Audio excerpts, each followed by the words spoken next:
Kagabi, ang resulta pagkakabuhol-buhol ng daloy ng trapiko. Yan ang Ronda Report ni Ian Cruz. Ian. Igan, pasado alas 10:30 nga kagabi nang tumagilid nga sa southbound ng South Luzon Expressway ang isang trailer truck sa bahagian Igan ng Merville, Parañaque. Ayon sa tsuperitong si Romy Arimado, sumabog daw kasi ang isang gulong na minamaneho niyang tractor head na may hilang container van at may kargang 30 tonelada ng sabon. Dahil di nabalanse, tumagilid ang trailer na patungo sana ng FTI sa Taguig. Nagdulot ito ng pagbigat ng daloy ng trapiko, pero maswerteng wala na disgrasya sa aksidente. Para maiwalay ang trailer mula sa container van, inasettle na ang lock nito. Sa Center Island na naghihiwalay sa off-ramp ng C5 at sa SLEX, bumagsak ang nasabing container van. Ang trailer truck naman ay agad namang nadala sa impounding area pasado alas 12:30 na ng madaling araw. Hanggang sa mga sandaling ito, Igan, ay nasa Center Island pa rin ang container van. Kailangan daw ng crane na mag-aangat ng container van at panibagong trailer kung saan naman ilalagay ang nasabing container van. Balik sa iyo, Igan. Okay, maraming salamat, Ian Cruz. Samantala, amoy burger naman ang pinakauling kontrobersya na naamoy mula sa PAGCOR. Ang akusasyon, gumastos si dating PAGCOR chairman Efraim Genuino ng 21 million pesos para pakainin ang mga pulis noong nakaupo pa si Pangulong Gloria Macapagal Arroyo. Narito naman po ang sagot ni Mr. Genuino. Kahit 10 lie detector test, willing ako, pati pa ako, ilagay nila. At kung ako sumagot sa kanila. Binaban natin. Yes, sir. Di baling kami. Ibig sabihin, mag-complain ka lang, mababan ka na. Tourism City. At si dating PAGCOR chairman Efraim Genuino sa anumang investigasyon kaugnay umano'y burger anomaly ay sa bagong pamunuan ng PAGCOR. Si Genuino ang nag-abono ng 21 million pesos para sa fast food na pinakain sa mga pulis na nagbabantay po sa mga rally sa Metro Manila. Mabilis na maitinanggihan ng chairman, utang daw sa mga fast food chain ng pagkain at babayaran ng araw sana nang ilabas nila ang naharang na cheque ng PAGCOR. Pinatotohanan naman ito ng certification ni NCRPO Chief Roberto Rosales, pero ang bagong pamunuan ng PAGCOR duda pa rin sa certification. Hindi naman daw nila minamasama ang pagpapakain sa mga pulis sa mga rally, pero tanong nila, bakit nahuli yung certification para sa mga pagkain? At kapwa naglabas na ng statement ang McDonald's at Jollibee tungkol sa issue. Ayon sa McDonald's, totoong may mga delivery. Pero hindi raw dapat pagdudahan kung iba-ibang branches ang mga na-release na resibo dahil iba-ibang branch daw talaga ang gumagawa ng order.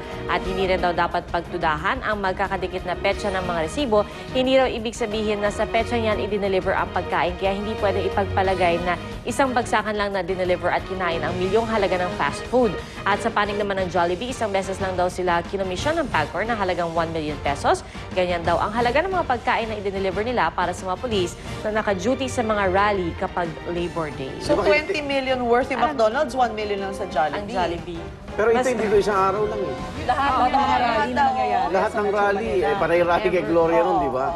Sa hapon tinanong ko si Quezon City Police District Mantele na hindi naman siya police district pa noong time na yon. Talagang tumutulong sa kanila yung PAGCOR tsaka local government sa pagpapakain. Naipon na lang siguro yan kaya mga 21 million. So sign sheet lang yun. Mas marami pang dapat silipin, no? Hindi lang 21 million, di ba? Yung sa PAGCOR. Pangit lang kasi pakinggan na 21 million worth of burgers. Pero kung hiwa-hiwalay nga yun naman na nakaspread out sa iba't ibang rally. Hindi lang burger yun eh. May fried chicken pa yun eh. Tsaka syempre soft drinks, di ba? Hindi. Payag pala yung Kunyari gano'n na ang- matagal na hindi binabayaran. Siguro dahil big Hindi, amount. bali. It's a big Kasi amount. mahigpit yung commission on audit sa PAGCOR eh.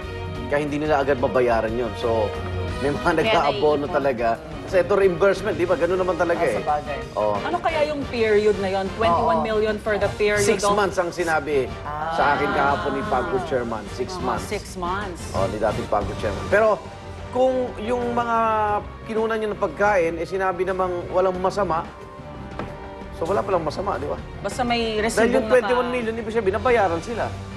Hindi na ibulsa. Nag-aantay pa sila ng bayan? O, nag-aantay pa tayo ng harang ang cheque. Harang, O ngayon, yung nag-ano naman ng cheque, ang sinasabi naman, ano na pala to, tapos na, nag-retire na. Kaya lang, nag-retire siya June 29 yata, pinabalik ng bangko, walang pera eh. Walang 21 million ng June 29, pinabalik yata ng July, yung the next, yung pagkasumpa. After the inauguration. So pagbalik niya sa bangko, siyempre, sa pangalan pa rin niya eh. Kaya siya, hindi na siya empleyado ng ilang araw. Ganun. Technicalities. Pero at least may investigasyon na para malinawan na yan. Ayan. Sa ibang balita naman, pasok na po sa Kamara ang anak ng Pangulo at dating Pampanga Congressman na si Mikey Arroyo. Sa botong 4-2 at isang abstain vote, pinayagan na po ng COMELEC si Mikey na kumatawan sa mga security guard, driver, vendor at walang trabaho sa pamamagitan ng grupong Ang Galing Pinoy Party List. Ibinasura ng komisyon ang disqualification case laban sa dating kongresista. Sa party list system, hindi naman daw kasi kailangang kabilang din sa marginalized sector ang nominees ng isang tumatakbong party list group. Kaya naman nagtataka si Bayan Muna Party List Representative Nery Colmenares, bakit daw na-disqualify noon ng First Division ang isang nominee ng Ang Kasangga Party List sa basehang mayaman daw kasi ito. Plano ngayon ni Colmenares na iakyat sa Korte Suprema ang kaso laban kay Arroyo. Dapat isahin nila yung system. Di ba? Kaya gusto kong tanongin yung boto eh. 4 ang nagbasura, 2 ang hindi. Isang abstain. Isang safe. Bakit binasura nga 4 eh? Paano ba yun? Oo. Tama ba yung report natin? 4 na commissioner ang nagbasura. Anong petisyon? So basically, 4 na nagsabi na pwede siya maging Si Commissioner Larrazabal naman, tsaka si Sarmiento, Sila yung nagsabi Nagsabi hindi no. dapat. dahil ang party list, kinakailangan manggaling sa hanay, sa sektor nila. Kasi nga, marginalized sector. Right. Eh, hindi naman marginalized sector to si dating Congressman Mikey. Hindi ko naman alam kung naging security guard to eh. May Sa mga sample- pelikula may niya. sample case sila dun sa Ang Kasangga. Oh, yun Dahil na. yun hindi pinayagan kasi nga, ano yun, for small entrepreneurs yata yun, eh mayaman daw yung nagre-represent sa kanila. So ngayon, may basis sila para sabihin na, ay bakit yan hindi pinayagan tapos ngayon? O yun nga. So bakit iba-ibang rules sila pagdating Mas malapit siguro kung si Mikey naging sektor ng mga ngarera ng kabayo. Dahil may Mahilig sa karera. Gawaan ko yun Ang sabi ni Attorney Hindi, Lafanan Mikey. nga, Mikey. Si Mikey ikaw ako, talaga lumalapat. Pero si Mikey tumataya sa karera. May kabayo na. May kabayo. si Attorney Lafanan sabi nga, dapat membro ka ng marginalized sector o matagal mo na silang tinutulungan. Diba? Siguro kung advocacy mo na talagang tulungan sila ever since. Kasi when you think about it also, yung marginalized sector, maganda rin na may tagapagsalita sila paminsan para masabi ng maayos kung ano yung plight din nila, di ba? Pero with what happened kasi with Mikey, so ang mangyayari ngayon, yung mga tao, uy, teka, gusto kong tumakbo. Yun din. Ano kaya pwede ko i-represent? Marginalized sector sila. Eh, nakakaso kay Angie Reyes, di ba? One utak. Pasukan ba Pero siya? hindi na siya, Hindi. parang Eh, yun nga, nasa pending pa rin yung kanya eh. Dahil hindi ko naman alam kung kailan nag-drive ng jeep yan eh. Parang ganun yung kaso nung tiyahin ni Yes. Mikey Arroyo. Ni di ba? Mikey Siya Arroyo. yung Wala na party list ngayon, naman di ba? ng mga magbabalot. Gano'n. Ay, binababoy yung party list pag ganyan. Actually, matagal nang pinapalusutan kasi yan, di ba? Depende kung nakakapag-file ng ano na hindi sila pinapa. Di ba may mga cabinet secretary na gustong tumakbo senador, ang baba ang rating. So nagbabayad sila ng party list Para makasama para sila. i-nominate sila. So kung pareho nasa same boat Mikey Arroyo tsaka sa One Utak, si Angie Reyes. So kung gano'n, di ibig sabihin automatic dapat pwede na rin si Angie Reyes umpo sa posisyon. Iba yata yung question naman kay Angie Yung Reyes. kaso naman Yung yan. kaso yun. Pero tingnan natin dahil may idudulog sa Supreme Court. Di ba? Ang kasong yan. Oh. Kaya lang, sinasabi na Ang Galing Pinoy, mali naman yung impression na pang security guard lang sila. Oh. Pero matagal na sumusuporta sa kanila itong si Congressman Mikey daw. Ayan. At ito naman, lipat tayo sa atin. Punta na nga lang tayo sa Hollywood. Ang gulo-gulo dito. Hollywood actress. Mas magulo doon. Hollywood actress Lindsay Lohan. Nagsimula ng bunuin ang kanyang jail term sa Linwood, California. Bunso nito ng probation violation. Ipinataw kay Lindsay na naghudyat ng huli siyang magmaneho ng lasing. 10 araw makukulong si Lindsay.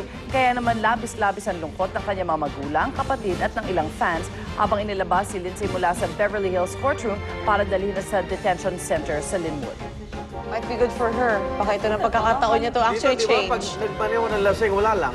Hollywood star. Doon on 90 days, no? Tapos Hollywood star pa, oh. Yan yung classic na nasampulan. Pero ang tagal niya na nilusutan yan eh. Diba? Tsaka marami siya On probation. Diyan yung mga... Pinapa-rehabilitate nga siya, di ba? May chance pa yun na malusot Sabi ako siya hindi umaten. Yung mga iba, sina Paris Hilton, ilang araw daw nagagawa na Tapos parang nakakaalis lumalabas. na. Pero para ma-experience naman niya. Masampulan lang kahit paano. Yung mga 90 days, nagiging 20, 16. Pero sayang itong magagandang mga bata. Talented. Talented. May mga kaya naman sa buhay. Hollywood star. Kumbaga lahat ng biyaya binigay na sa'yo. Hindi mo pa nagamit ng tama.